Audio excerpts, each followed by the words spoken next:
음소거를 하겠습니다. 네.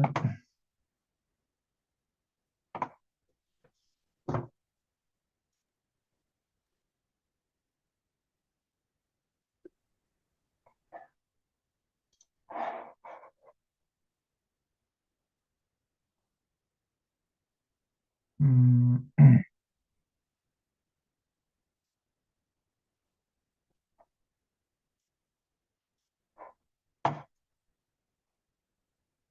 오늘은 사무엘상 9장부터 하겠습니다. 사무엘상 9장.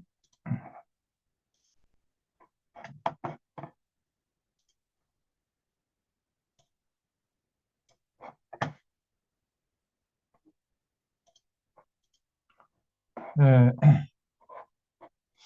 지난 시간에 그 사무엘이 나이가 많이 들어서 결국은 이제 그 두 아들들이 사사로서 그 권력의 전면에 나서 가지고 자기 아버지처럼 하질 않고 자꾸 어, 뇌물을 받아 먹고 중간에 제사 드려온 사람들 그 재물을 그 중간에서 착취하고 또 성막에서 수종드는 여인들 성폭행하고 막 이런 못된 짓을 했잖아요. 그러니까 그거는 이제 그 엘리의 아들들이었고 어쨌든 여기 8장에 보면 그 사무엘의 아들들이 자기 아버지의 행위를 따르지 않고 3절에 이익을 따라 뇌물을 받고 판결을 굽게 했다. 그러죠. 그 재판을 엉터리로 하니까 결국은 백성들의 불만이 쌓이는 거죠. 그래서 사무엘에게 나가서 당신은 늙었고 당신의 아들들은 엉터리니 안 되겠다. 우리에게 왕을 세워주시오. 이렇게 요구를 했죠. 그랬을 때 이제 사무엘이 하나님께 기도했더니 하나님의 응답이 저들이 왕을 구한 것은 너를 버린 것이 아니라 나를 버린 것이다. 이렇게 하나님이 말씀하시면서도 그들의 요구를 들어주라고 말씀하세요. 그러면서 만약에 왕이 들어서면 그 왕이 너희들에게 세금을 많이 매겨서 재산 다 강탈할 것이고 너희들 아들들 잡아다 군사로 부려먹을 것이고 딸들 잡아다가 하녀로 부려먹을 텐데 그래도 좋겠느냐고 물어보기나 해라. 이렇게 말씀하셔서 사무엘이 전해줬더니요. 그래도 좋사오니 우리에게 왕을 세워달라고 그랬던 거죠. 참 어리석은 이스라엘 백성들입니다. 여러분, 그래서 하나님과 우리 사이에 어떤 사람이 권력을 잡고 우리를 통치하는 것, 우리 원치 않아요. 그러면 그 권력자가 반드시 교만해져 가지고 권력을 남용하거든요. 그게 여러분 역사의 교훈 아닙니까? 그 사실은 그런 권력자, 예를 들어서 왕이나 뭐 대통령이 없으면은 대통령을 위해서 세금 우리가 내지 않아도 되잖아요. 그러니까 왕을 세워놓고 그 대통령 세워놓고 결국은 뭐 그들 어, 먹여 살려야 되기 때문에 우리가 세금을 내는 거죠. 이제 그런 왕들이 없으면 세금 낼 필요도 없는 거 아닙니까? 그래서 하나님과 우리 사이에 가급적이면은 죄로 물든 인간이 권력을 잡고 다스리는 이런 세상, 그러니까 불행한 세상이거든요. 그래서 그런 세상을 사실은 원치 말아야 되는데 하나님께 직접 통치를 받으면은 되잖아요. 그 하나님이 직접 통치하시니까 뭐 억울한 사람도 없을 것이고, 소외된 사람도 없을 것이고, 억눌린 사람도 없을 것이고, 갑질하는 사람도 없을 것이고, 참 그게 에, 정말 우리가 원하는 세상 아닙니까? 완벽한 사랑과 평화의 나라. 그걸 우리가 두 글자로 줄여서 천국이라고 그래요. 천국. 하나님이 직접 통치하신 나라가 천국입니다, 여러분. 하나님 나라라는 게 장소 개념이 아니고요. 통치 개념이에요. 하나님의 주권이 완전히 실현된 곳. 그게 하나님 나라입니다. 예수님께서 그렇게 말씀했죠. 하나님 나라는 여기 있다 저기 있다 하지 말아라. 하나님 나라는 너희 안에 있느니라 그랬어요. 너희 안에.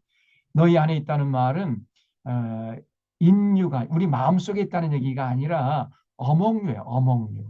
너희들의 관계 속에 너희들이 하나님의 규례와 법도와 명령을 따라서 인간관계를 맺어가면 그 관계 속에 하나님 나라가 임한다는 거예요. 그래서 하나님의 나라는 장소가 아니라 통치 개념이다 하는 걸 예수님이 가르쳐 주셨어요. 지금 이 땅에서도 우리가 어, 하나님의 명령에 따라서 그 인간관계 맺어가잖아요. 그러면 만약에 가정에서 그러면 그 가정이 가정 천국이 돼요. 가정이.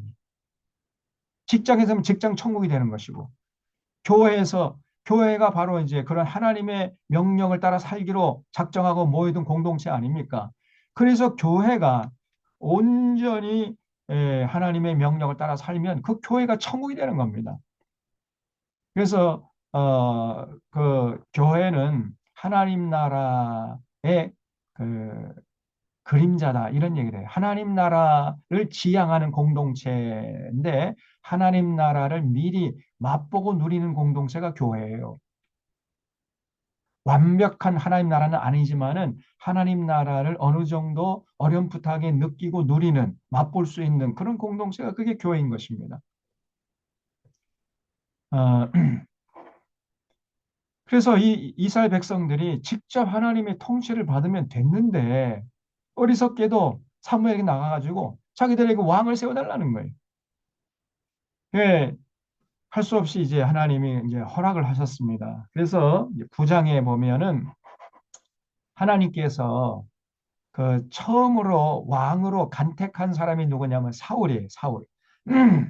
여기 9장 2절에 보면 기스에게 아들이 있으니 그의 이름은 사울이요 준수한 소년이라 이스라엘 자손 중에 그보다 더 준수한 자가 없고 키는 모든 백성보다 어깨 위만큼 더 컸더라 그랬지요. 그러니까 이 사울이라는 청년이 보통 사람들보다는 머리 하나가 더 있다는 거예요. 예, 그러니까 아주 장군감이죠. 딱 보면 그 체구만 보면은 저 사람은 지금 왕될 상이다. 그런 느낌을 가질 만큼 그렇게 아주 체격이 좋았던가 봐요. 모든 백성보다 어깨 이만큼 더 컸다는 거니까 머리 하나가 더 있는 거죠. 그래서 하나님께서 이제 그 사울에게 가서 기름을 부어 왕으로 세우라 이렇게 사무엘에게 명령을 하시는 거죠. 음, 여기 15절 보세요. 사울이 오기 전날에 여호와께서 사무엘에게 알게 하여 이르시되 내일 이맘때에 내가 베냐민 땅에서 한 사람을 내게로 보내리니 너는 그에게 기름을 부어 내 백성 이스라엘의 지도자로 삼으라. 그가 내 백성을 블레셋 사람들의 손에서 구원하리라. 내 백성의 부르짖음이 내게 상달되었으므로 내가 그들을 돌보았노라 하셨더니 사무엘이 사울을 볼 때에 여호와께서 그에게 이르시되 보라 이는 이는 내가 네게 말한 사람이니 이가 네 백성을 다스리리라 하시니라.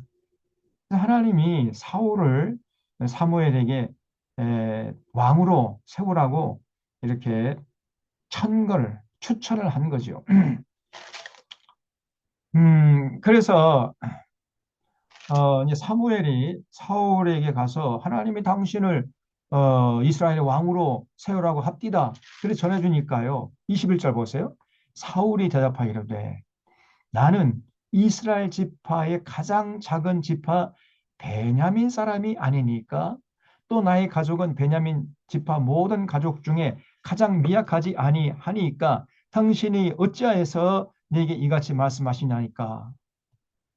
야, 사울이 굉장히 겸손하지요. 다시 말하면 손살에 친 거예요. 아이고 아이고 그런 말 하지 마세요. 아니 나 같은 게 무슨 왕이 된다고? 예?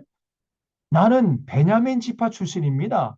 그리고 베냐민 지파 중에서도 우리 집안은 가장 미약하지 않아. 그러니까 미약하다는 말은 가장 가난하고 초라하고 보잘것없는 명문 가문이 아니고 아주 그 천한 집안이라는 거예요. 그런 사람의 그런 가정의 출신이 어떻게 이 이스라엘의 왕이 될 수 있다고 당시 그런 말을 합니까? 그런 말 하지 마세요. 이렇게 나온 거예요. 여러분, 근데 왜 베냐민 사람이 아니니까 이렇게 얘기했겠어요? 그렇죠. 우리 양모사님이 그냥 정답을 말씀해. 왜냐하면 바로 그 사사시대 때에 어떤 일이 있었습니까? 베냐민 지파하고 이스라엘 연한 지파하고 큰 전쟁이 있어가지고 베냐민 청년들 다 싸그리 전멸하고 600명만 살아남았잖아요. 600명. 600명밖에 안 돼요. 이 젊은이들은.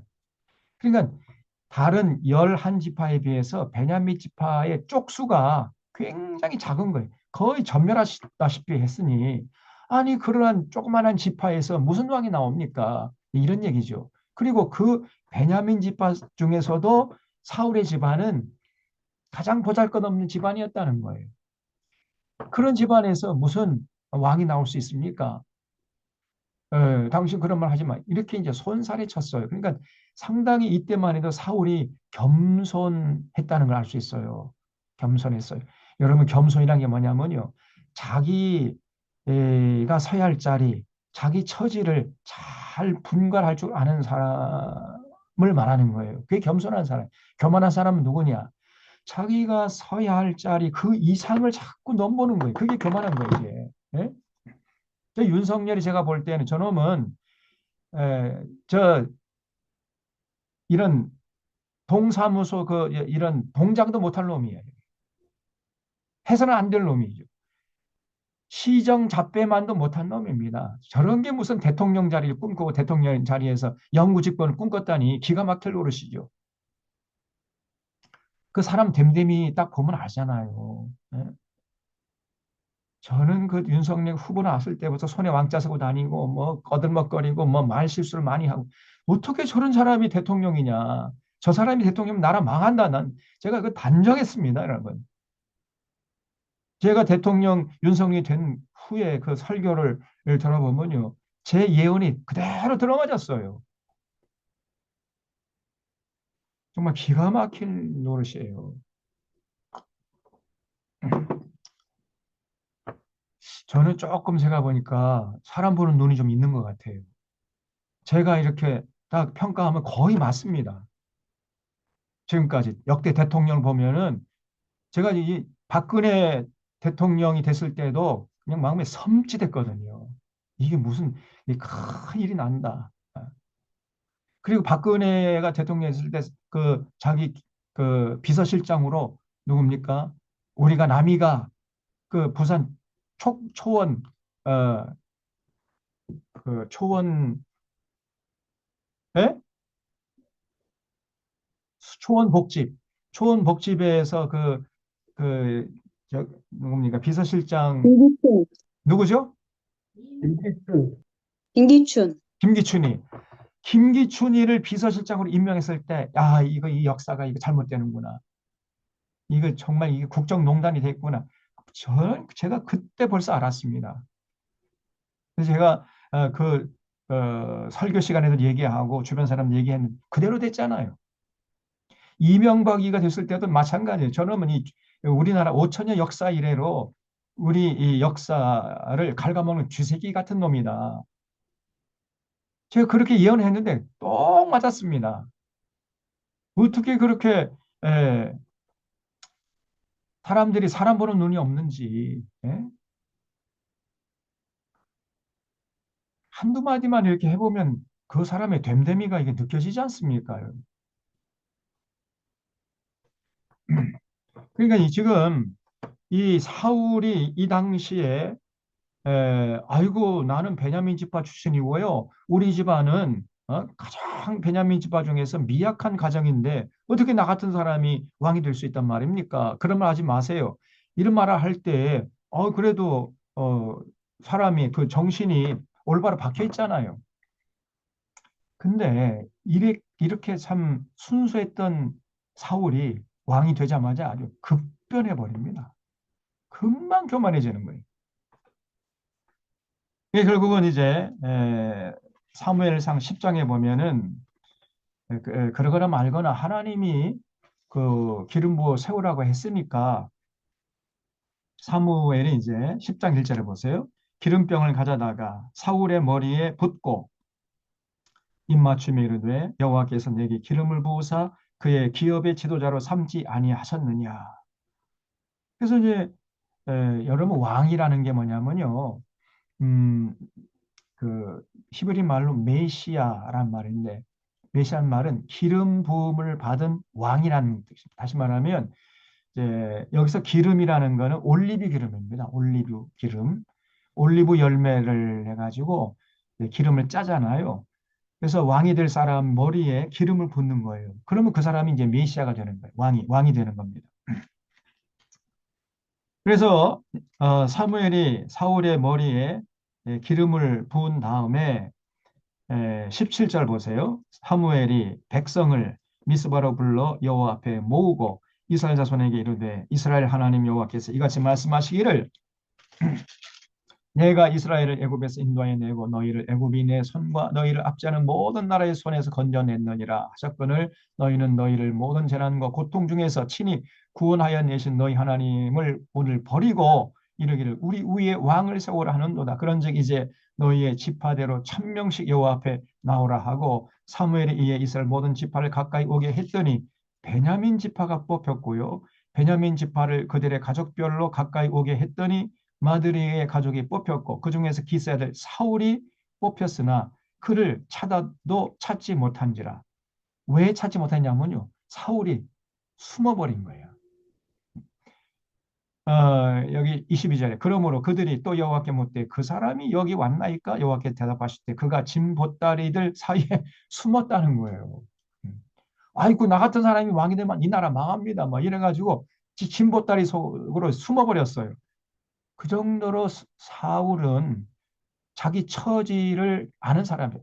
나는 왕이 될 상이 아니야. 나는 내 됨됨이가 나는 기본적으로 왕의 됨됨이가 못 돼. 왕의 그릇이 못 돼. 이렇게 생각했던 사람입니다. 이 사울이. 근데 하나님이 그를 이제 왕으로 세우라고 해가지고 결국은 이제 어거지로 왕을 세운 거예요. 그들이 달려가서 거기서 그를 데려오매 그가 백성 중에 선이 다른 사람보다 어깨 위만큼 컸더라. 사무엘이 모든 백성이 이르되 너희는 여호와께서 택하신 자를 보느냐 모든 백성 중에 짝할 이가 없느니라 하니 모든 백성이 왕의 만세를 외쳐 부르니라. 그러니까 사울왕 만세 이렇게 된 거예요. 사무엘이 나라의 제도를 백성에게 말하고 책에 기록하여 여호와 앞에 두고 모든 백성을 각기 집으로 보내매 사울도 기브와 자기 집으로 갈 때에 마음이 하나님께 감동된 유력한 자들과 함께 갔느니라. 다시 말하면 여기 유력한 자들이라는 말은 쉽게 말하면요.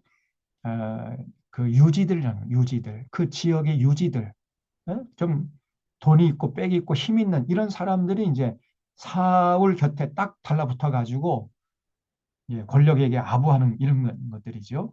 그러니까 유력한 자들과 함께 갔다는 거죠. 그러니까 어떤 불량배는 이르되 이 사람이 어떻게 우리를 구원하겠느냐 하고 멸시하며 예물을 바치지 아니했으나 그는 잠잠했더라. 여기도 보세요. 여기 어떤 불량배라는 사람이 아니 저까짓 게 무슨 왕이야? 어? 아니 저 사람 베냐민 지파 사람이고 또 베냐민 지파 중에서 가장 천박한 집안 출신인데 저런 사람이 무슨 왕이 돼? 저 사람이 왕이 되면 나는 황제다 이놈아. 막 이러면서 사울을 왕으로 인정하지 않는 사람들이 있었다는 거예요. 사울의 로얄십, 왕권을 인정하지 않는 사람들이 일단의 사람들이 있었어요. 근데 그 사람들 보면서도 사울은 잠잠했다는 거예요. 그 저 사람이 무슨 왕이냐? 어떻게 저 사람이 우리를 구원하겠느냐 하면서 왕으로 인정을 하지 않고 왕에게 드려야 할 저 존경과 어떤 예물을 바치지도 않고 막 무시하고 그러는데 그럼에도 불구하고 사울은 잠잠했대. 왜냐하면 나 같은 자가 왕이 되니까 저 사람들이 저렇게 나오는 거는 당연한 거야. 이러면서 그냥 모른 채 했다는 겁니다. 그 정도로 사울이 처음에는 사실 상당히 순수했어요. 근데 이제 좀 이따 보겠습니다만은 조금 권력의 맛을 보면서 사울이 금방 교만해집니다. 금방 변해버립니다. 그러니까 여러분 사람이라는 게 어려울 때나 또 좀 잘 나갈 때나 변함이 없어야 되잖아요. 어제나 오늘은 내일이나 뭐 조금 잘 나가도 교만하지 않고 잘못돼도 좀 기죽지 않고 이렇게 좀 여상하게 이렇게 나가야 되는데 조금 가벼운 사람, 철랑거리는 사람은 조금 잘 나가면 막 오매 기사라 그러면서 온갖 천방지축 그냥 못된 짓을 하고 조금만 잘못되면 그냥 코가 석자나 빠져가지고 앉아가지고 한숨 푹푹 쉬면서 걱정하고 이런 사람은 아주 가벼운 사람 아닙니까? 그런 사람은 지도자감이 아니에요. 근데 사울이 순수하게는 했지만은 이 사람이 가벼운 사람이었습니다. 조금 권력을 잡으니까 그냥 금방 교만해져가지고 사람이 변질되는 거예요.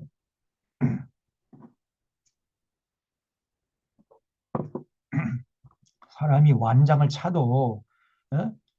그, 그 사람의 그 본래 모습이 변하지 않아야 되는데 완장을 차기만 하면 사람이 기고만장해진다니까. 그런 사람이 있어요. 그런 사람이 지도자가 되면 곤란하고요. 그런 사람은 절대 지도자감이 아닙니다.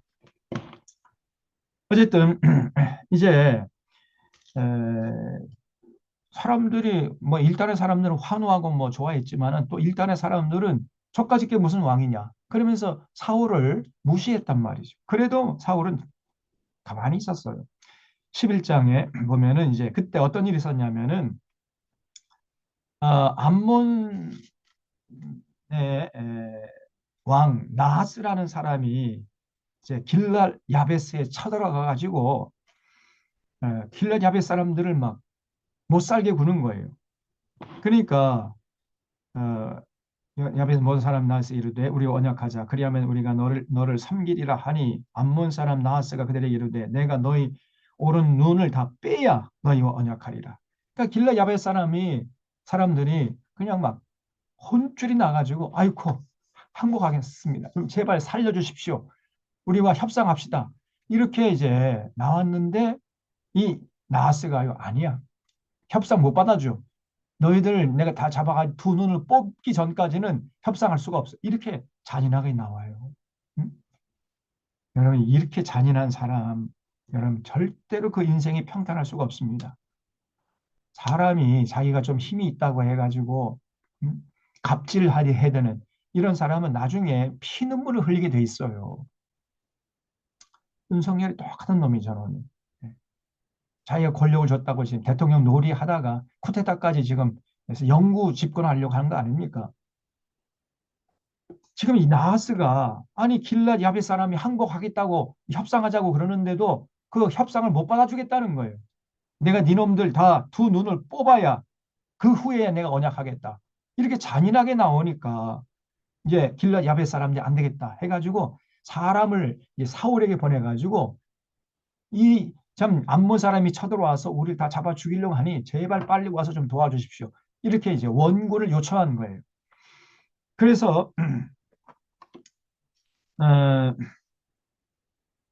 이 사울이 제일 먼저 왕이 된 다음에 제일 먼저 한 것이 뭐냐면 군사를 일으켜서 길랏 야베에서 쳐들어가서 그 길랏 야베에서 백성들을 암몬 사람 그 나하스의 손에서 구해내는 이런 일을 한 겁니다. 음, 그러면 왜 사울이 왕이 된 후에 제일 먼저 다른 할 일도 많았을 텐데 그렇잖아요. 처음 왕이 됐으니까. 그런데 왜 저 길랏 야베스 올라가서 암몬 사람의 손에서 그 야베스 사람들 건져내는 그 일을 최우선 순위로 삼고 그 일을 집행했을까요? 그 이유가 뭐겠습니까? 그렇죠. 여러분 이 사울이 베냐민 지파 사람이라 그랬지요? 베냐민 지파 그 남은 살아남은 청년 600명 중에 400명이 자기 아내를 어디 가서 얻었어요? 길랏 야베스 올라가 가지고 그 처녀를 강탈해서 자기 아내 삼았잖아요. 응? 그러니까 길앗 야베스하고 이 베냐민 지파는 어떤 사이입니까? 사돈 관계야, 사돈 관계. 그러니까 굉장히 밀접한 친척 관계란 말이죠.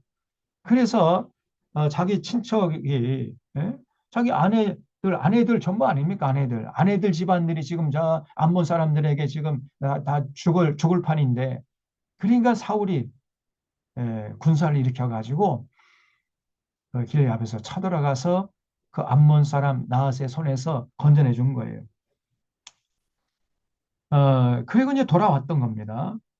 그래서 여기 11장 11절에 보면 이튿날 사울이 백성을 3대로 나누고 새벽에 적진 한가운데로 들어가서 날이 더울 때까지 암몬 사람들을 치매 남은 자가 다 흩어져서 둘도 함께한 자가 없었더라. 그냥 암몬 사람들을 그냥 막 대패를 시켰어요. 사울이 대승을 거둔 겁니다. 그리고 이제 돌아오니까 백성들이 또 사울 왕만세 그러면서 또 항상 이 권력자에게 또 아버님들이 있잖아요. 언제 어디에 권력의 아버님들이 있습니다. 예? 폐하 하면 실실만 그 웃음을 흘리면서 예전에 폐하께서 왕으로 등극했을 때 저까진 놈이 무슨 왕이냐 그러면서 폐하의 왕권을 인정하지 않은 놈들이 있었는데 그 놈을 색출해서 그냥 오늘 다 죽여버립시다. 이렇게 건의를 했어요. 그때 사울은 아서라. 오늘은 우리가 승리한 날인데 좋은 날인데 왜 사람을 잡아 죽이느냐? 그러지 말아라 라고 만류했습니다. 이 사울이었어요. 이때만 해도 사울이 굉장히 겸손했습니다. 그래서 여기 12절 보세요. 백성이 사무엘에게 이르되 사울이 어찌 우리를 다스리겠느냐 한 자가 누구니까 그들을 끌어내소서 우리가 죽이겠나이다.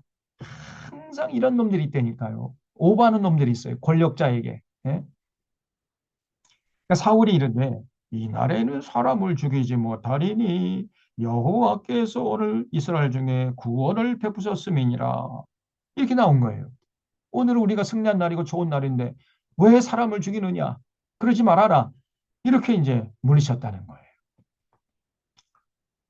그래서 사무엘이 백성이 이르되 오라 우리가 길갈로 가서 나라를 새롭게 하자. 모든 백성이 길갈로 가서 거기서 여호와 앞에서 사울을 왕으로 삼고 길갈에서 여호와 앞에 화목제를 드리고 사울과 이스라엘 모든 사람이 거기서 크게 기뻐하니라. 그래서 이렇게 이제 나라가 급격하게 급속도로 안정이 돼가는 거죠. 네, 그러니까 12장에서는 사울이 마지막 은퇴를 하고 물러나 나가요. 사사로서 마지막 이제 연설을 한번 하고 물러가는 장면이 12장에 나오는데 1절에 사무엘이 온 이스라엘에게 이르되 보라 너희가 내게 한 말을 내가 다 듣고 너희 위에 왕을 세웠더니 이제 왕이 너희 앞에 출입하느니라. 보라 나는 늙어 머리가 휘어졌고 내 아들들도 너희와 함께 있느니라. 내가 어려서부터 오늘까지 너희 앞에 출입하였거니와 내가 여기 있나니 여호와와 그의 기름 부음을 받은 자 앞에서 내게 대하여 증언하라. 내가 누구의 소를 빼앗았느냐 누구의 나귀를 빼앗았느냐 누구를 속였느냐 누구를 압제했느냐 내 눈을 흐리게 하는 뇌물을 누구 손에서 받았느냐 그리했으면 내가 그것을 너에게 갚으리라 하니 그들이 이르되 당신이 우리를 속이지 아니했고 압제하지 아니했고 누구 손에서든지 아무것도 빼앗은 것이 없나이다. 이렇게 대답을 했어요. 다시 말하면 사무엘은 절대로 권력을 남용하지 않았다는 겁니다. 그 권력 남용해서 제 뱃속 챙기는 짓을 절대 하지 않았어요. 뇌물 받아먹고 재판을 굽게 하거나 권력을 남용해서 부동산 투기 하고 주가 조작해가지고 천문학적으로 돈을 이렇게 축적하고 이런 짓 절대 하지 않았다는 거예요. 그러니까 백성들이 다 그걸 인정해 줬어요. 그 정도로 이 사무엘은 정말 참 제대로 리더십을 발휘했던 겁니다. 음, 그렇게 이제 사무엘이 정말 아주 정직하게 성실하게 충성되게 하나님의 뜻을 받들었는데 그런 이제 사무엘이 은퇴하면서 마지막으로 부탁하는 게 뭐냐면요.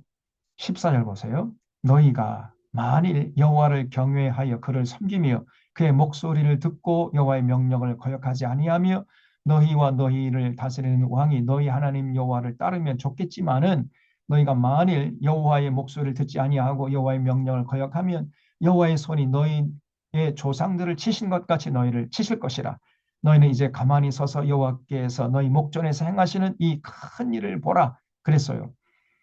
그래서 마지막으로 부탁하는 게 뭐냐면 하나님의 명령과 규례와 법도를 따라 살라는 거죠.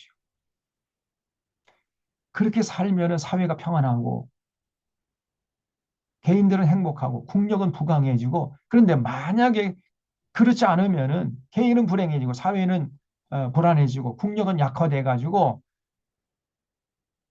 결국은 여호와의 손이 너희 조상들을 치신 것처럼 너희들을 치실 것이다. 그러니까 제발 다른 생각하지 말고 하나님 사랑하고 하나님의 규례와 법도와 명령을 따라라. 이걸 마지막으로 부탁하는 거예요. 20절에 보세요. 사무엘이 백성에게 이르되 두려워하지 말라. 너희가 과연 이 모든 악을 행하였으나 여호와를 따르는 데에서 돌아서지 말고 오직 너희 마음을 다하여 여호와를 섬기라. 돌아서서 유익하게도 못하며 구원하지도 못하는 헛된 것을 따르지 말아라. 우상 숭배하지 말라는 거죠. 응? 우상은요 유익하게도 못하고 구원하지도 못하는 거 아닙니까? 그들은 헛되니라. 여호와께서는 너희를 자기 백성으로 삼으신 걸 기뻐하셨으므로 여호와께서는 그의 크신 이름을 위해서라도 자기 백성을 버리지 아니하실 것이요 나는 너희를 위하여 기도하기를 쉬는 죄를 여호와 앞에 결단코 범하지 아니하고 선하고 의로운 길을 너희에게 가르칠 것인즉 너희는 여호와께서 너희를 위해 행하신 그 큰 일을 생각하여 오직 그를 경외하며 너희 마음을 다하여 진실히 섬기라. 만일 너희가 여전히 악을 행하면 너희와 너희 왕이 다 멸망하리라. 이렇게 이제 마지막으로 어, 일장 연설을 하고 이제 은퇴를 한 거예요. 자, 그래서 이제는 사울이 역사의 전면에 등장하게 된 거죠. 13장 보면은 이제 사울이 왕이 될 때 나이가 40세예요. 그가 이스라엘을 다스린 지 2년째 되는 해에 결국은 블레셋과의 싸움이 벌어진 거죠. 그래서 5절 보세요. 블레셋 사람들이 이스라엘과 싸우려고 모였는데 병거가 3만 명이나 돼요. 마병이 6천 명입니다. 이거는 마병이 6천 명이라는 거는 거대한 군대입니다. 이거는. 제가 그 몽골에 갔던 적이 있었는데 몽골에 가서도 제가 성경 강좌를 이제 거기 그 선교사님들이나 거기 목회자들 대상으로 한 적이 있었는데 그 성경 강좌하는 동안에 이제 조금 하루 좀 틈을 내 가지고 그 조금 몽골에 무슨 뭐 유명한 휴양지가 있다 해가지고 거기 갔더니 거기 갔는데요 갑자기 막 천지가 진동을 해요. 어? 그래서 이렇게 돌아보니까 아, 말탄 그 몽골 사람들은 말을 좋아하잖아요. 그 동네 청년들이 말 타고 오는데 저는 그냥 지진 나는 줄 알았어요. 그런데 이렇게 옆으로 슉 지나가더라고요. 지나가는데 보니까 한 대여섯 명이야, 대여섯 명. 대여섯 명이 말을 타고 그냥 순식간에 지나가는데 지진 나는 줄 알았다니까요. 대여섯 필이 이렇게 지나가는데도. 그런데 지금 6천 명, 마병이 6천 명이라 그랬잖아요. 말탄 군인 숫자가 6천 명이나 쳐들어왔으니 얼마나 이게 대군입니까? 그리고 백성은 해변의 모래같이 많더라 그랬어요. 거대한 군대가 쳐들어온 거죠. 그러니까 이제 사울이요. 큰일 난 거예요.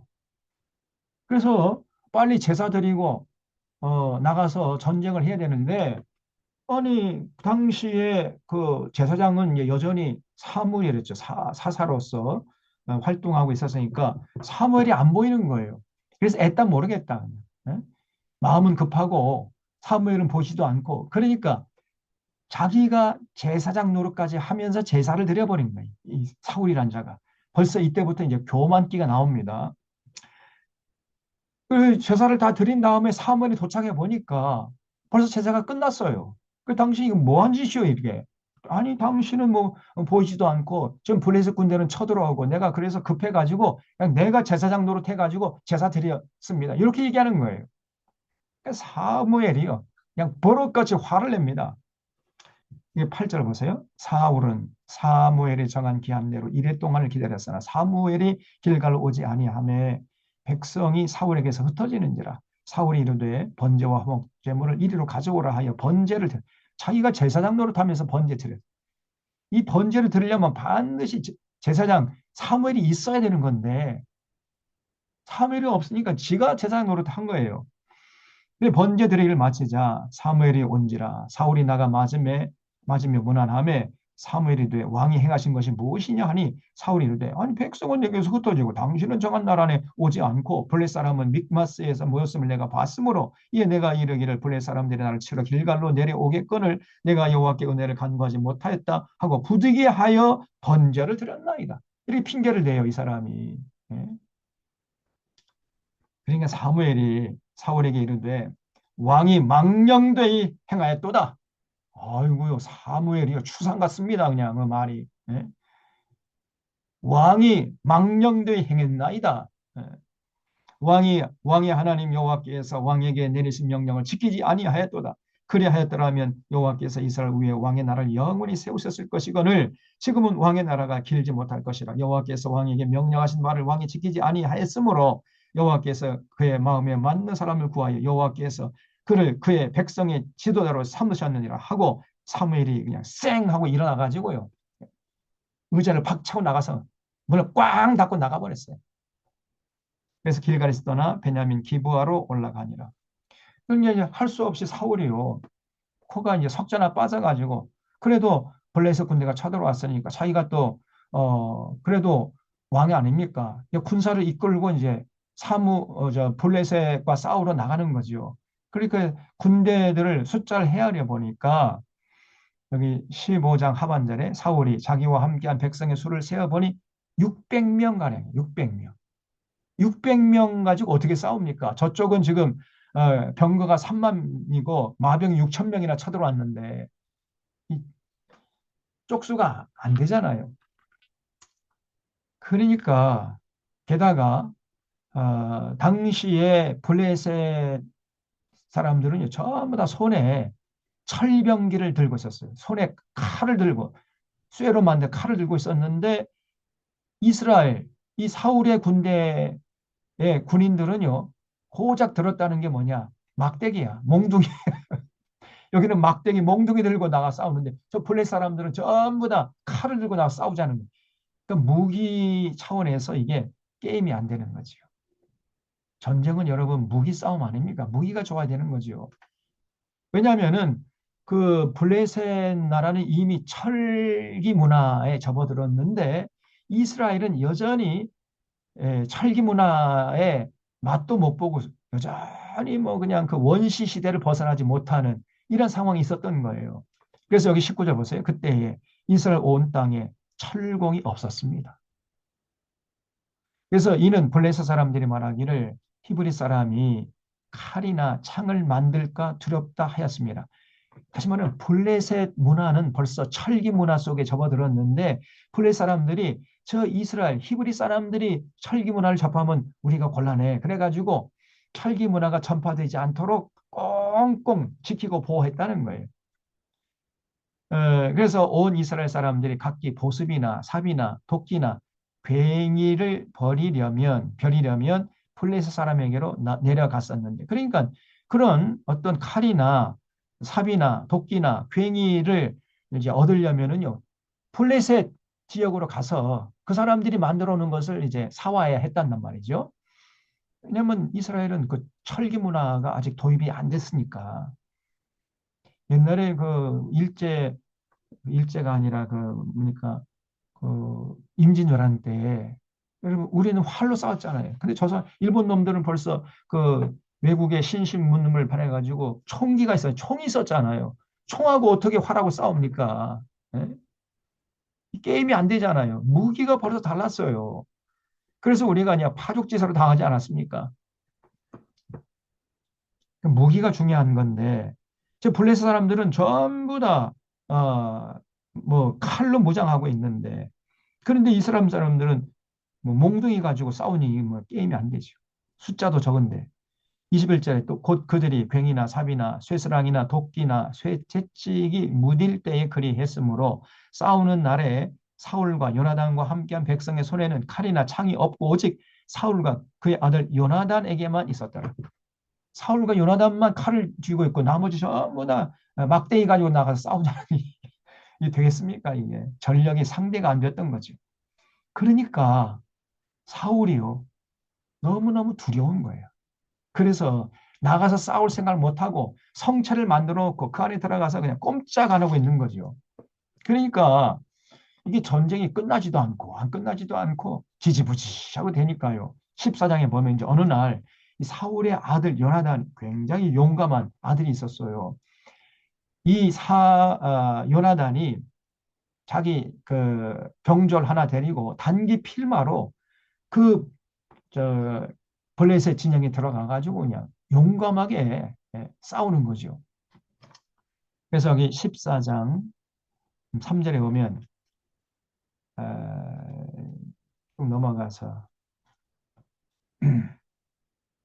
음, 14장 1절부터 보겠습니다. 하루는 사울의 아들 요나단이 자기의 무기를 든 소년에게 이르되 우리가 건너편 블레셋 사람들의 부대로 건너가자 하고 그의 아버지에게는 아뢰지 아니하더라. 그래 몰래 그 진영에서 빠져나와 가지고 자기 병졸 하나만 데리고 이제 요나단이요 블레셋 진영으로 쳐들어갔다는 거예요.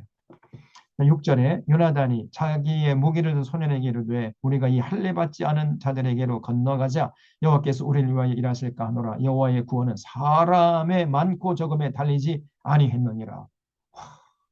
숫자는 별 의미가 없다는 거예요. 하나님이 함께 하시면 우리가 이길 수 있어. 이렇게 해가지고 단기 필마로 이 요나단이 쳐들어간 거죠. 무기를 든 자가 그에게 이르되 당신의 마음에 있는 대로 다 행하소서 행하여 앞서가소서 내가 당신과 마음을 같이하여 따르리이다. 이렇게 해가서 이제 쳐들어갔어요. 그래서 13절에 요나단이 손발로 기어 올라갔고 그 무기를 든 자도 따랐더라. 블레셋 사람들이 요나단 앞에서 엎드러짐에 무기를 든 자가 따라가며 죽였어요. 그냥 막 요나단이 앞에서 그냥 칼날로 치면은 그냥 막 사람들이 혼비백산에서 또 도망치는 거예요. 그럼 이제 뒤에 따라가던 이제 병졸이 그냥 뭐 사람들을 그냥 파리 목숨 파리 잡아서 이렇게 죽이는 것처럼 이렇게 죽였다는 거예요. 따라가며 죽였으니 요나단과 그 무기를 든 자가 반나절가리 땅 안에서 처음으로 쳐 죽인 자가 20명가량을 쳐 죽인 겁니다. 그러니까 들에 있는 진영과 모든 백성들이 공포에 떨었고 부대와 노략군들도 떨었으며 땅도 진동하였으니 이는 큰 떨림이었더라. 그러니까 이 블레셋 사람들이 정말 야 마치 엄청난 군대가 쳐들어온 줄 알고 멀리서 보니까 그냥 추풍낙엽으로 다 떨어지거든. 그러니까 그 두려움이 임한 거죠. 16절에 베냐민 기므아에 있는 사울의 파수꾼이 바라보는데 허다한 블레 사람들이 무너져 이리저리 흩어지더라. 사울이 자기와 함께한 백성에게 이르되 우리에게서 누가 나갔는지 점호하여 보라 하여 점호한즉 요나단과 그의 무기를 든 자가 없어졌더라. 사울이 아히야에게 이르되 하나님의 괴를 이리로 가져오라 하니 그때에 하나님의 괴가 이스라엘 자손과 함께 있음이니라. 이거 보세요. 사울이 얼마나 교만한가 여기서 알 수 있죠. 자기 부하에게 아히야라는 사람에게 여호와의 궤를 이리로 가져오라 그랬어요. 아니 여호와의 궤가 뭡니까? 여호와의 궤는 하나님의 임재의 상징이잖아요. 그러면 여호와의 궤를 가져오라고 할 게 아니라 여호와의 궤 앞으로 누가 가야 돼요? 사울이 가야지요. 네? 아니 하나님 보고 자기에게 오라고 하면 됩니까? 지가 가야지. 벌써 여기서 이 사울이 교만했다는 것을 알 수 있는 겁니다. 네? 여러분 아니 쉽게 이해하게 설명드리면은 지금 저 미국 대통령 보고 대통령 나 이리 와서 나 만나라고 요구하는 거랑 똑같은 거예요. 미국 대통령 만나고 싶으면 지가 가야지. 그렇잖아요. 미국 대통령 오라온다고 오겠습니까? 이 사울이요. 하나님의 괴를 가져오래. 지가 하나님 괴 앞으로 가야지. 벌써 이때부터 이 사울이 점점 좀 미쳐가는 거예요. 그래서 이제 사울이 19절에 제사장에게 말할 때에 블레셋 사람들의 진영에 소동이 점점 더 앉으라. 사울이 제사장에게 이르되 내 손을 거두라 하고 사울과 그와 함께한 모든 백성이 모여 전쟁에 가서 본즉 그렇게 얘기하고 있는 동안에 그냥 그 블레셋 지형에서는 어떤 일이 벌어졌냐면은 갑자기 막 많은 사람들이 서로 칼부림하면서 죽어 나가자빠요. 추풍 낙엽 떨어지는 것처럼. 그러니까 이렇게 큰 소동이 나서 사울이 그냥 서둘러서 가서 보니까요. 지들끼리 서로 칼부림을 하는 거예요. 그러니까 아마 아군과 적군, PR을 식별하지 못하고 지금 자기들끼리 서로 지금 적전 분열이 일어나는 거예요. 그래서 블레셋 사람들이 각각 칼로 자기들의 동물을 침으로 크게 혼란하였더라. 그러니까 이제 요나단이 단기 필마를 가가지고 뭐 칼을 부리니까 거의 칼을 20명이나 막 축복나게 떨어지고 그러니까 막 큰 대군이 쳐들어온다 이렇게 오해해가지고 지들끼리 서로 치고받고 칼부림 하는 거예요. 21절에 전에 블레셋 사람들과 함께 하던 히브리 사람이 사방에서 블레셋 사람들과 함께 진영에 들어왔더니 그들이 돌이켜 사울과 요나단과 함께한 이스라엘 사람과 합하였고, 그러니까 이런 기회를 노려가지고 그 블레셋 사람들에게 이제 억눌려 있었던 히브리 사람들이 이제 반란을 일으킨 겁니다. 반란을 일으켜가지고 사울과 요나단과 합세해가지고 블레셋 사람들을 치는 거예요. 그래서 에브라임 산지에 숨었던 이스라엘 모든 사람도 블레셋 사람들이 도망함을 듣고 싸우러 나와서 그들을 추격하였더라. 여호와께서 그날에 이스라엘을 구원하심으로 전쟁의 벳아원을 지나니라. 그래서 그날에 큰 승리를 거둔 거예요. 요나단 또로 인해서. 여기 히브리 사람이란 말이 나오죠. 21절에 히브리 사람. 이 히브리 사람이라는 히브리 말이라는 히브리라는 그 단어는 그 사회학적인 용어인데요. 이게 원래는 무슨 뜻이었냐면은 그 사회의 가장 기충 민중들을 말합니다. 그래서 가난뱅이, 떠돌이, 나그네라는 뜻이었어요. 아주 가난해가지고, 뭐, 집도 절도 없이, 그냥 정처 없이 떠돌아다니면서, 이렇게 구걸해서 먹고 살아가는 사람들. 이게 바로 히브리 사람들. 그러니까 그런 사람들이 이제 블레셋 진영에 이제 같이 있다가 그 사람들이 던져주는 뭐 떡과 이제 그 고기를 먹고 있다가 그 사람들이 기회를 봐가지고 반란을 일으켜서 결국은 블레셋 군대를 물리치는데 혁혁한 공을 세웠다는 거예요. 음, 자, 그런데 그러면 제가 한번 물어볼게요. 이때에 사울이 한 일은 있습니까? 없습니까? 아무것도 없지요. 사울은 그냥 성체에 들어가서 벌벌 떨면서 두려워한 일밖에 없어요. 그런데 자기 아들이 막 단기 필마로 가서 막 싸우는 바람에 좀 대승을 거두니까 또 기고만장해가지고요. 갑자기 그 군인들을 불러 막 일장 연설을 하는데 엉뚱한 연설을 하는 거예요. 자, 제군들이여, 이제 블레셋과의 싸움 끝날 때까지 금식을 선포한다. 이렇게 그냥 또 요구하네. 그래서 만약에 이 전쟁이 끝나기 전에 음식을 먹는 놈들은 군법회부에 군법회의에 회부해서 가만두지 않겠다. 이렇게 엄명을 내립니다. 아니, 여러분, 전쟁이 일어났는데, 그러면 군사들을 배불리 먹여서 전쟁터로 보내야 할 건 아닙니까? 에? 금식할 때가 있는 건데, 금식할 때가 아니잖아요. 근데 갑자기 이 사울이요, 온 군사들에게 금식하라고 그래요, 금식. 점점 사리 분별하지 못하고 미쳐가는 거예요. 여기 24절 보세요. 이날에 이스라엘 백성들이 피곤했으니 이는 사울이 백성에게 맹세시켜 경계하여 이르기를 저녁 곧 내가 내 원수에게 보복하는 때까지 아무 음식물이든지 먹는 사람은 저주를 받을지어다 하였습니다. 그랬죠. 갑자기 금식하라는 거예요, 그냥. 그러니 참 그러므로 모든 백성이 음식물을 맛보지 못하고 그들이 다 수풀에 들어간즉 땅에 꿀이 있더라. 백성이 수풀로 들어갈 때 꿀이 흐르는 것을 보고도 그들이 맹세를 두려워하여 손을 그 입에 대는 자가 없었으나 그때 마침 요나단은요 그 자리에 없었거든요. 단기 필마로 블레셋과 싸우는 바람에 그 자리에 없어가지고 그 자기 아버지 사울의 명령이 뭔지를 몰랐어요. 그래서 이렇게 보니까 아니 그 수풀에 꿀이 떨어져 있는 거예요.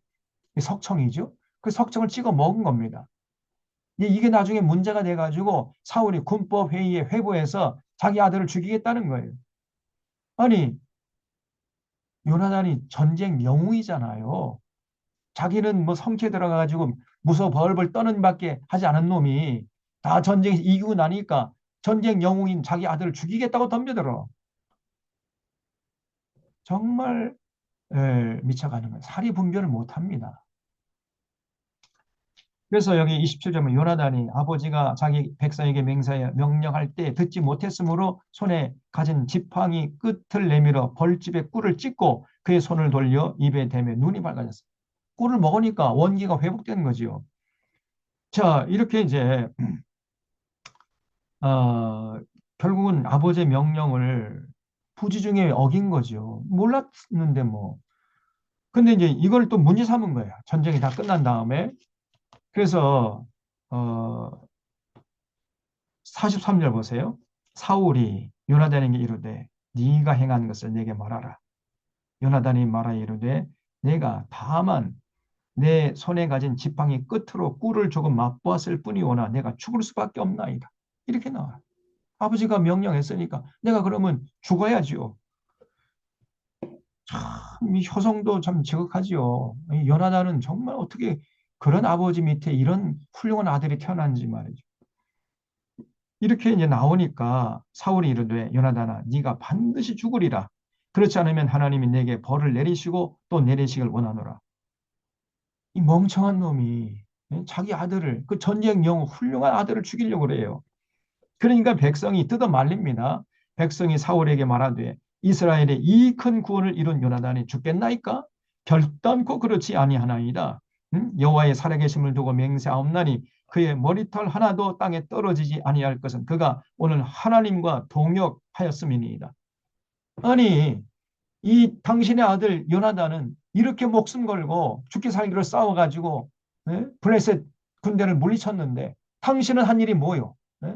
당신은 숨어서 벌벌 떨기밖에 한 일이 뭐요 도대체가? 그런 당신이 그 전쟁 영웅인 당신의 아들을 죽이려고 한다는 이게 말이나 됩니까? 그래가지고 백성이요 요나단을 죽이지 못하게 만류했다는 거죠.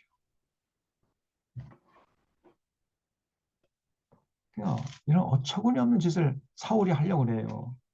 하여 백성이 요나단을 구원하여 죽지 않게 하니라. 사울이 블레 사람 추격하기를 그치고 올라가며 블레 사람들이 자기 곳으로 돌아가니라. 그래서 이제 사울이 결국은 이제 왕 노릇 하는데 점점 사람이 이상하게 변질되어 갑니다. 47절에 말 사울이 이스라엘 왕위에 오른 후에 사방에 있는 모든 대적과 모압과 암몬 자손과 에돔과 소바의 왕들과 블레셋 사람들을 쳤는데 향하는 곳마다 이겼어요. 사실은 사울이 뭐 지혜롭고 용맹했기 때문이라기보다는 그 아들 요나단이 훌륭한 거죠. 요나단. 점점 이 사울은 기고만장한 거예요. 용감하게 아말렉 사람들을 치고 이스라엘을 약탈하는 자들의 손에서 건졌더라. 사울의 아들은 요나단과 이수위와 말기수하여 그의 두 딸의 이름은 이러하니 맏딸의 이름은 메라비아 작은 딸의 이름은 미갈이며 이 미갈이 이제 나중에 다윗과 또 연결이 됩니다. 사울의 아내의 이름은 아히노아미니 아히마스의 딸이요 그의 군사령관의 이름은 아브넬이니 사울의 숙부 넬의 아들이며 그랬죠. 사울의 아버지는 기스요 아브넬의 아버지는 넬이니 아비엘의 아들이었더라. 그러니까 여러분 여기 숙부라고 나오는데 숙부가 뭐죠? 숙부는 아버지의 동생을 숙부라고 그러지요. 백부는 뭐예요? 아버지의 형님. 우리 양무사님 잘 아시네요. 아버지의 그 맏형을 백부라고 그러고 숙부는 아버지의 동생을 숙부라고 그러죠. 그러니까 사울의 숙부 넬이 어, 사울의 숙부라고 하니까 사울의 작은 아버지죠. 작은 아버지. 그 작은 아버지의 아들이 아브넬이에요. 음.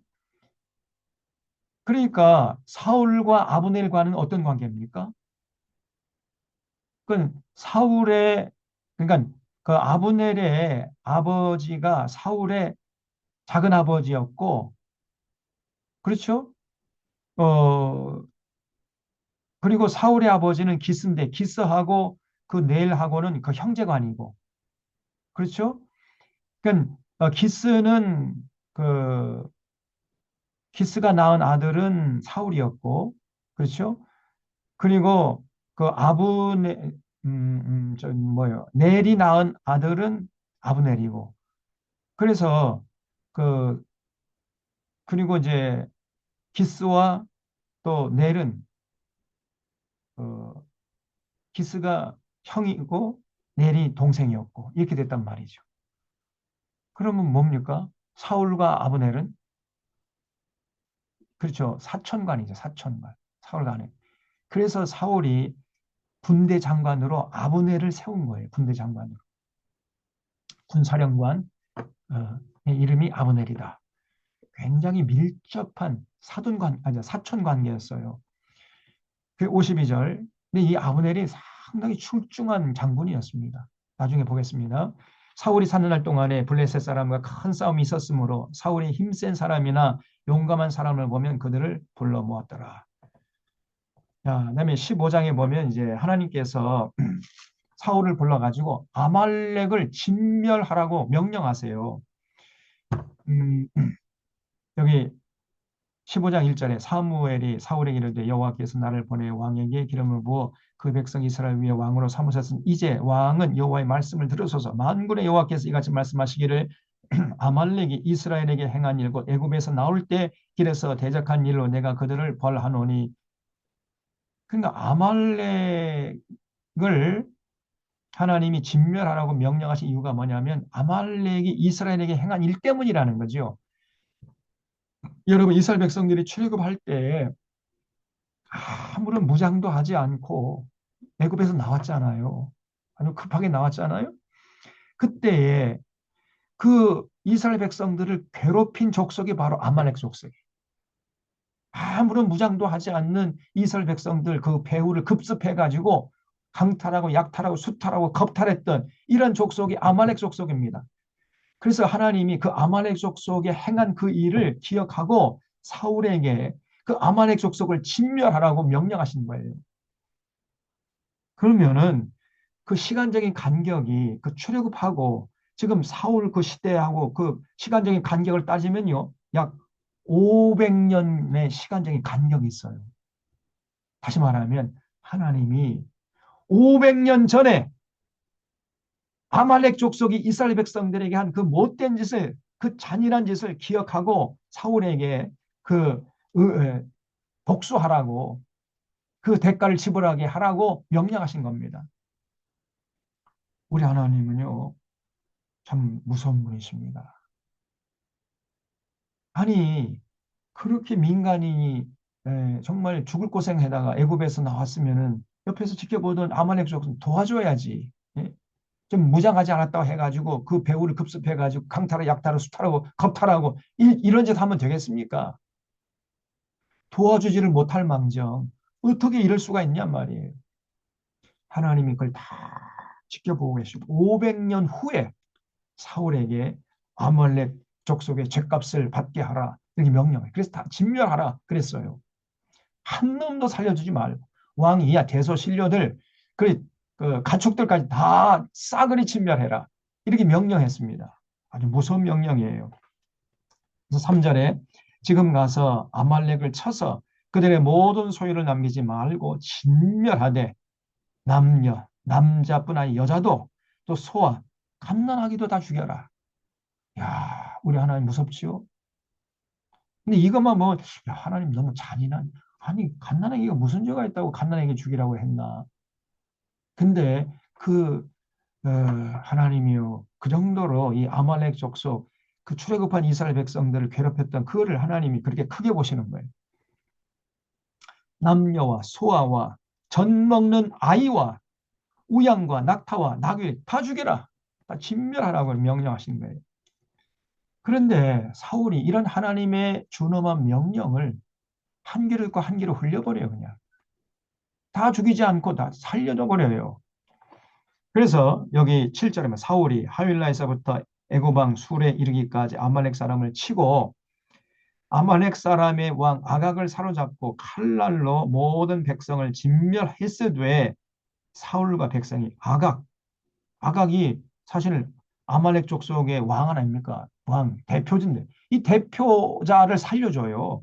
아각과 그의 양과 소의 가장 좋은 것 또는 기름진 것과 어린 양과 모든 것을 남기고 진멸하기를 즐겨 아니하고 가치 없고 하찮은 것만 진멸을 했어요. 음.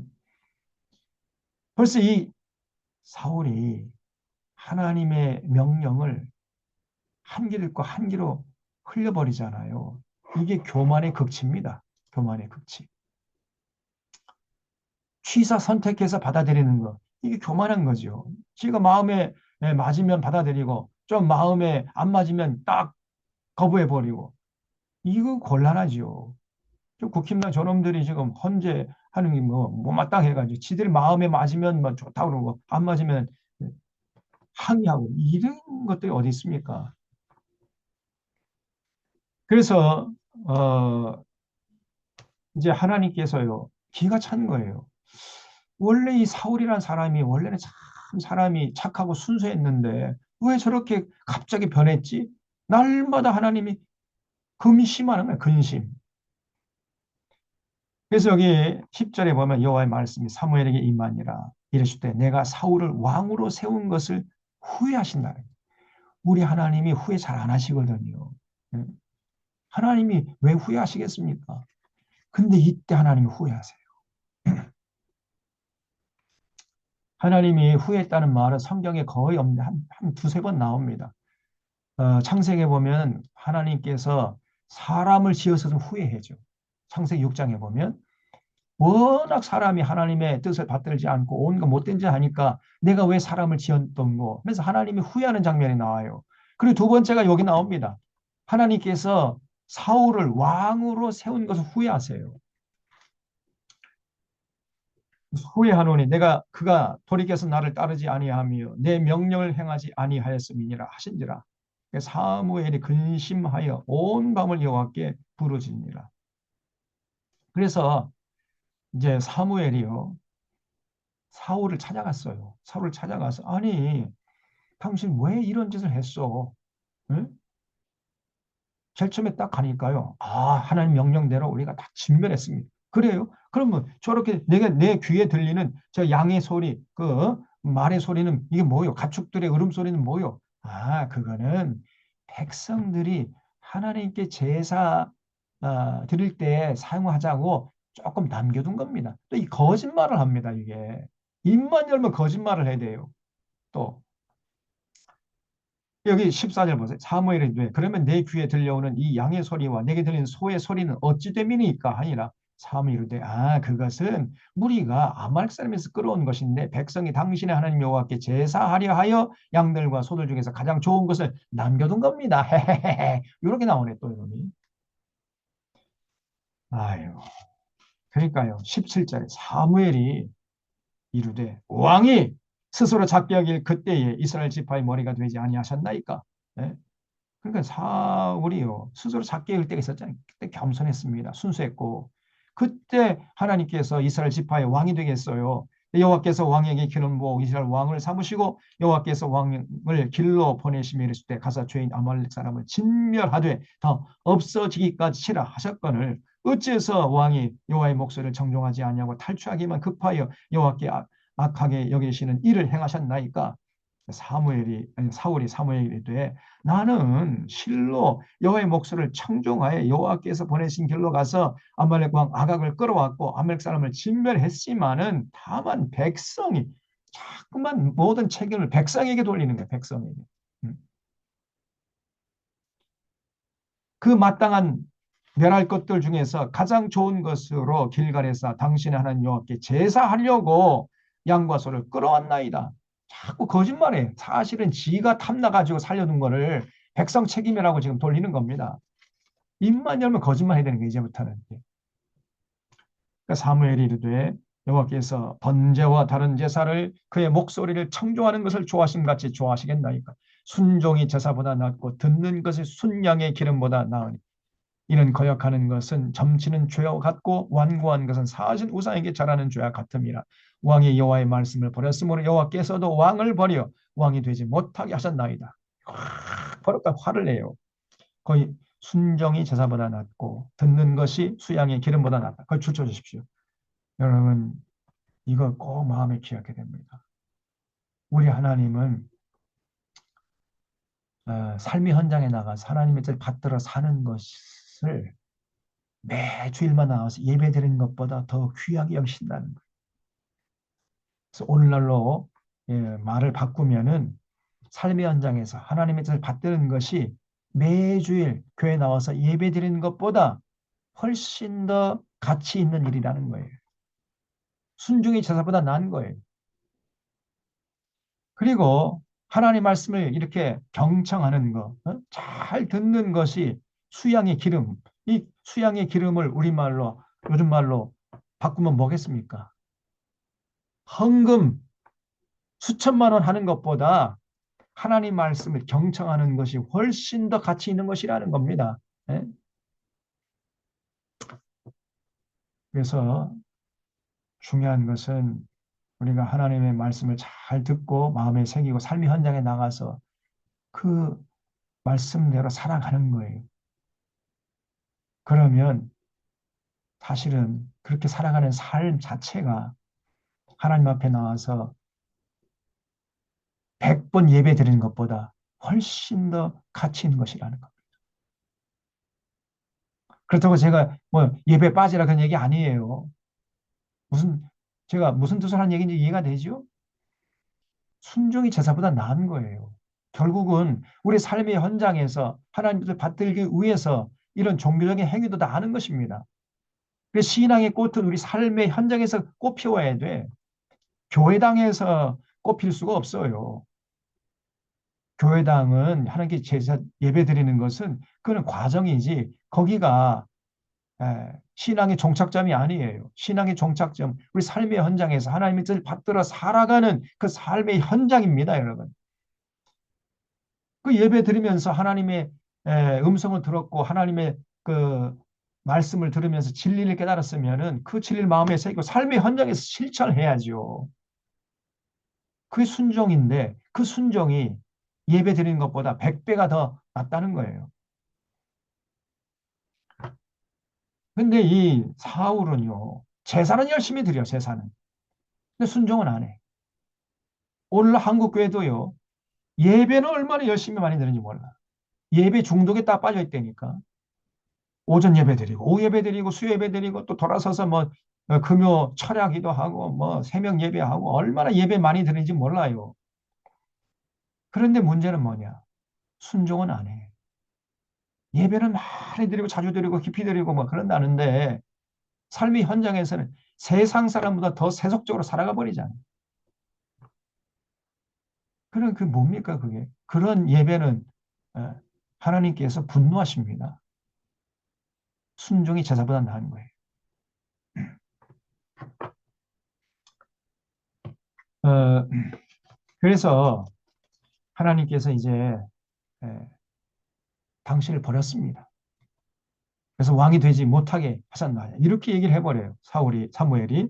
그러니까 24절 사울이 사무엘에게 이르되 내가 범죄하였나이다. 내가 여호와의 명령과 당신의 말씀을 어긴 것은 내가 백성을 두려워하여 그들의 말을 청종하여 이때 그냥 이실직고해요. 청하노니 지금 내 죄를 사하고 나와 함께 돌아가서 나로 하여금 여호와께서 경배하게 하소서 하니 사무엘이 사울에게 이르되 나는 왕과 함께 돌아가지 아니하겠나이다. 아유 사무엘이 단호합니다. 그냥. 이는 왕이 여호와의 말씀을 버렸으므로 여호와께서 왕을 버려 이스라엘 왕이 되지 못하게 하셨습니다. 하고 사무엘이 이제 가려고 돌아서니까 사울이요 그의 겉옷자락을 붙잡으며 다 찢어져 버렸어요. 그러니까 완전히 관계가 파탄난 거예요. 사무엘이 그에게 이르되 여호와께서 오늘 이스라엘 나라를 왕에게서 떼어 왕보다 나은 왕의 이웃에게 주셨나이다. 이스라엘의 지존자는 거짓이나 변개함이 없으시니 그는 사람이 아니심으로 결코 변개하지 않으심입니다. 여러분 이렇게 사무엘처럼 단호할 때 단호해야 돼요. 예? 조금 있다가 저는 목사지만은 저 윤석열 저놈은 정말로 엄벌에 쳐야 됩니다. 저건 사형시켜야 돼요. 저거는. 그래서 역사에 교훈을 삼아야 돼요. 저 윤석열이는 저 사형시켜서 광화문 내거리다가 한 10년 동안 목을 내거라 걸어 예, 지나간 사람 다 보게. 그래야 이 나라에 기강이 서는 겁니다. 아니, 친히 쿠데타한 놈을 또 좀 있다가 이제 대통령이 누가 될지 모르겠으면 나중에 이제 새로운 정권이 들어서면은 또 금방 대통령의 권한을 남용해가지고 사면시켜버리죠.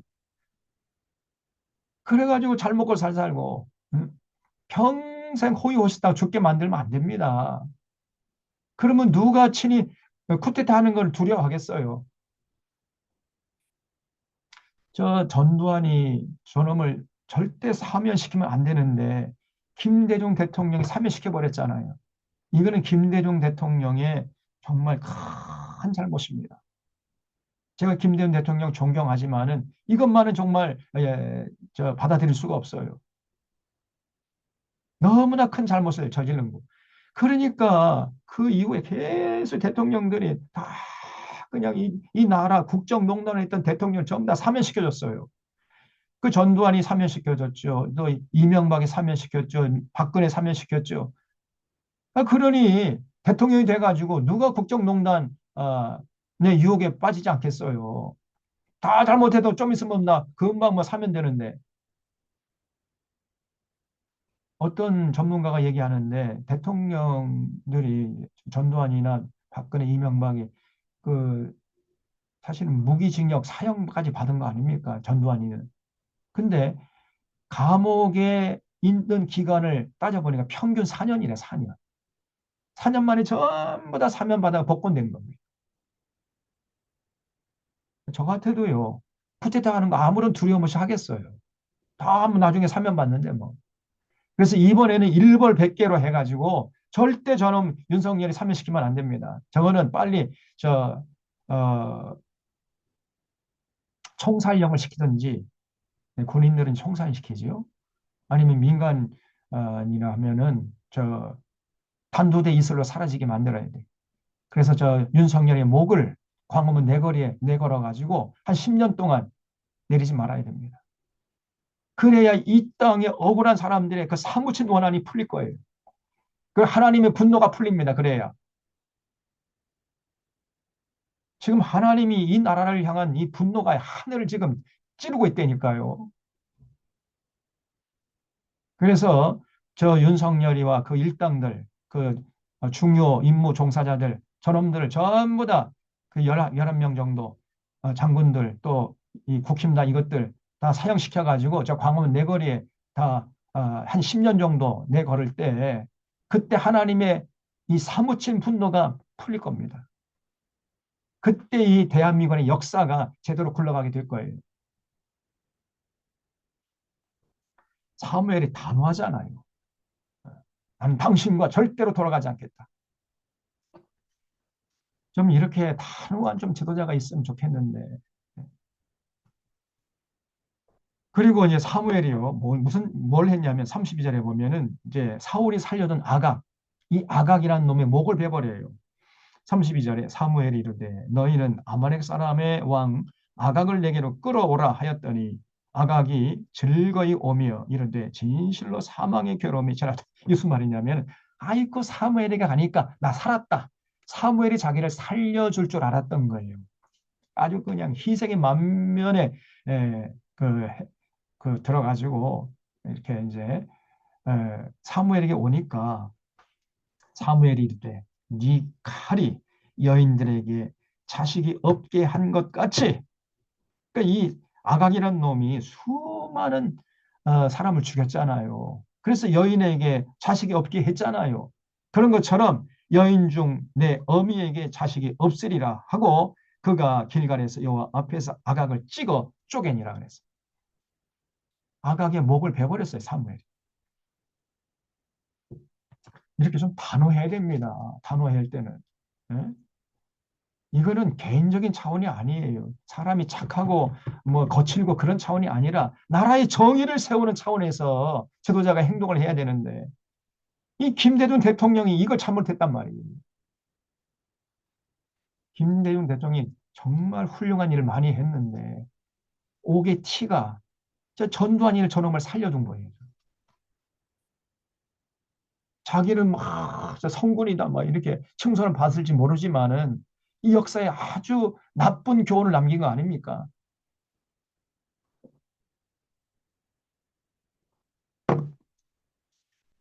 어,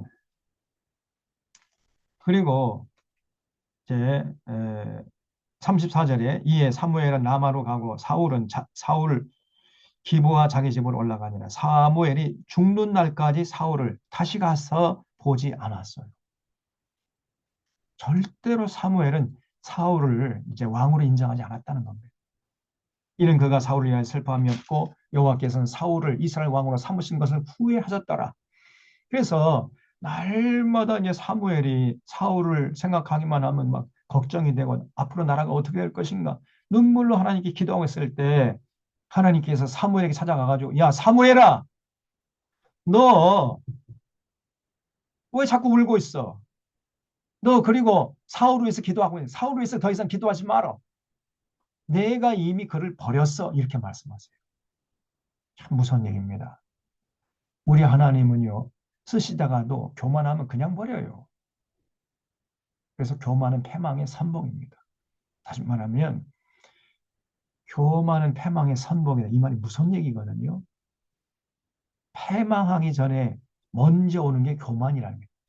다시 뒤집어서 말씀드리면 교만한 사람 보기만 아, 저 사람은 좀 있으면 망할 사람이다. 이렇게 생각하면 틀림없다는 거예요. 제가 그래서 자신 있게 저 윤석열 저놈은 좀 있으면 이제 무섭게 파멸하게 될 것이다. 이렇게 제가 말씀드린 거예요.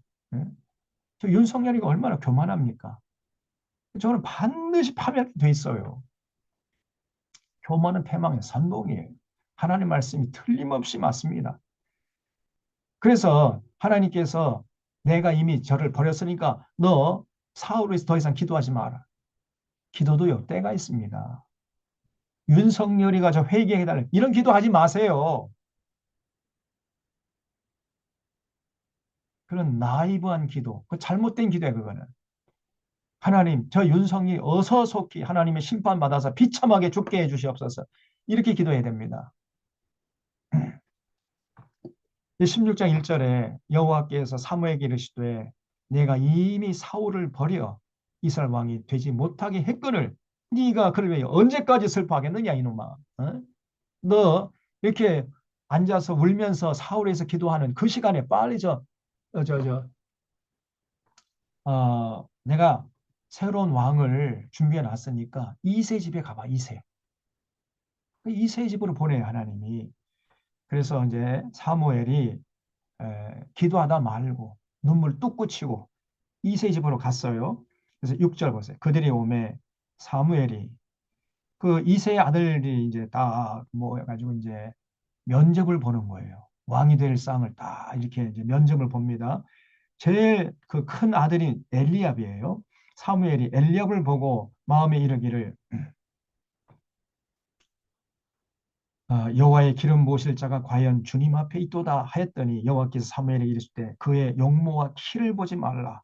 그러니까 엘리압이 아주 용모도 아주 뭐 훤칠하고 키도 굉장히 컸던 모양이에요. 어? 그러니까 겉으로 볼 때 아주 키어 멀건하고 아주 그냥 어, 저 사울처럼 그렇게 아주 훤칠한 키를 자랑했던 모양이죠. 근데 하나님은 용모와 키를 보지 말라고 그랬어요. 내가 이미 그를 버렸노라. 엘리압은 왕이 될 자가 아니라는 거예요. 내가 보는 것은 사람과 같지 아니하니 사람은 외모를 보거니와 나 여호와는 중심을 보느냐. 거출 쳐주십시오. 사람은 외모를 봅니다. 사람은 외모를 보지만 나 여호와는 중심을 본다는 거예요. 우리 하나님은요. 중심을 보세요. 많은 사람들이 외모를 아름답게 가꾸려고 그래요. 겉껍질이 껍질. 근데 우리 하나님의 시선은 그 사람들의 그 껍질을 파고 들어가서 그 사람의 중심을 봅니다. 다시 말하면 그 인격 속에 내재되어 있는 신앙이 어떤가, 그 인격 속에 내재되어 있는 사상이 과연 어떤가, 이걸 보세요. 이 사람이 어느 가문 출신이냐, 어느 대학 출신이냐, 또 뭐, 어느 자리에 앉았느냐, 이거는 전부 다 그 외모죠, 외모. 겉껍질입니다. 여러분, 서울대학 나온 게 무슨 의미가 있어요, 그게. 지금 서울대학 나온 저 윤석열 하는 짓 보세요, 저는. 예? 시장 잡배만도 못한 놈 아닙니까? 저게 무슨 서울대 나온 게 뭐가 의미가 있어요, 그게. 서울대 나온 것들 지금 다 국회의원들, 국힘당 국회의원들 서울대 나온 것들 많은데 저것들 하는 것 좀 보세요. 나경원이 뭐 이것들, 권성동이 이것들 하는 거 보세요. 저게 사람입니까?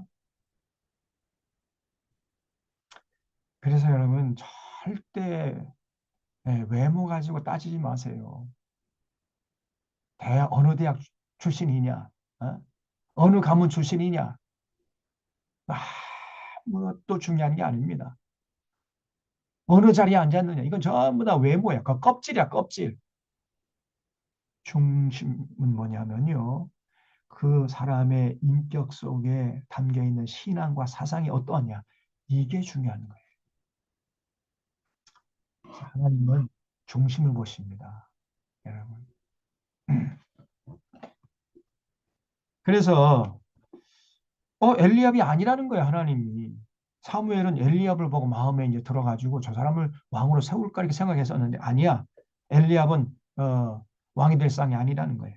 그래서 이새가 아비나답을 불러 사무엘 앞을 지나. 둘째 아들이 이제 아비나답인데 사무엘이 돼 이도 여호와께서 택하지 아니하셨느니라 하니 이새가 산마로 지나가게 하며 사무엘이 이르되 이도 여호와께서 택하지 아니하셨느니라 하니 이새가 그의 아들 일곱을 다 사무엘 앞으로 지나가게 하나 사무엘이 이새에게 이르되 여호와께서 이들을 택하지 아니하셨느니라 하고 또 사무엘이 이새에게 이르되 네 아들들이 다 여기 있느냐. 그러니까 일곱 아들을 다 면접을 봤는데 전부 다 아니라는 거예요. 그래서 사무엘이 아니 당신에게 아들이 이제 이것 말고 없습니까? 하나 있긴 있는데 너무 어려가지고 지금 저기 들판에서 양떼를 치고 있습니다. 그래요? 그럼 그 아들도 데려와 보세요. 이렇게 해서 데려왔더니 그 아들, 여덟 번째 아들이죠. 그 아들의 이름이 다윗입니다. 11절에 사무엘이 이새에게 이르되 내 아들들이 다 여긴 이새가 이르되 아직 막내가 남았는데 그는 양을 지키나이다. 사무엘이 이새에게 이르되 사람을 보내 그를 데려오라. 그가 여기 오기까지는 우리가 식사자리에 앉지 않겠노라. 이에 사람을 보내 그를 데려오매 그의 빛이 붉고 눈이 빼어나고 얼굴이 아름답더라. 여호와께서 이르실 때 이가 그니 일어나 기름을 부으라. 하나님이요 다윗 딱 앞에 서니까 사무엘에게 이가 그니 내가 점지한 자가 저 다윗이니까 다윗에게 기름을 부어서 왕으로 세워라. 이렇게 말씀하시는 거예요. 그래서 사무엘이 기름 뿔병을 가져다가 그의 형제 중에서 그에게 부었더니 이날 이후로 다윗이 여호와의 영에게 크게 감동되니라. 사무엘이 떠나서 라마로 가니라. 그러면서 14절부터는요. 이제 사울이 점점 더 미쳐가는 겁니다. 사울은 이제 지는 달이고 다윗은 뜨는 해처럼 막 이렇게 이제 역사의 무대에 등장하게 되는 이런 모습이 쭉 나와요.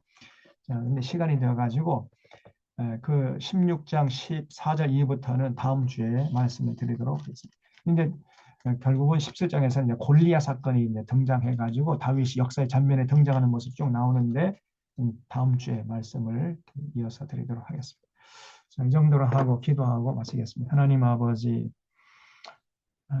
오늘도 이 사무엘 상서를 통해서 하나님의 마음을 헤아리고 하나님의 뜻이 어디 있는지 저희들이 분별할 수 있도록 인도해 주시오니 감사드리옵나이다. 이스라엘 백성들이 어리석게도 하나님이 왕이심에도 불구하고 사람에게 권력을 주어서 왕을 세워달라고 해서 할 수 없이 이제 왕령 시대가 시작되어 가지고 사울이 왕이 되었습니다만 금방 사울이 교만해져 가지고 하나님의 마음을 아프게 하고 근심케 하다가 폐위되는 과정을 살펴보았습니다. 우리가 이 땅에 사는 날 동안까지 절대로 교만하지 않게 하시고 우리가 서야 할 자리가 어디인가, 우리가 감당할 역할이 무엇인가 잘 분별해서 최선을 다해서 그 사명을 감당해서 하나님께 영광 돌리는 겸손한 참된 신앙인들 다 되게 하여 주시옵소서. 한 주간 동안의 삶도 어지러운 세상에 한복판에 나아가서 하나님의 뜻을 받들어 승리했다가 다시 건강한 모습으로 만날 수 있도록 도와주시옵기를 바라옵고 감사하오며 예수님의 이름으로 기도하옵나이다. 아멘. 네, 여러분 한 시간 동안 경청해 주셔서 감사를 드립니다. 네, 날씨가 굉장히 추운 감사합니다. 가운데 있는데 수고하셨습니다. 목사님 잘 감사합니다. 보내시고요. 다음 주에 뵙도록 하겠습니다. 감사합니다. 수고하셨습니다. 감사합니다.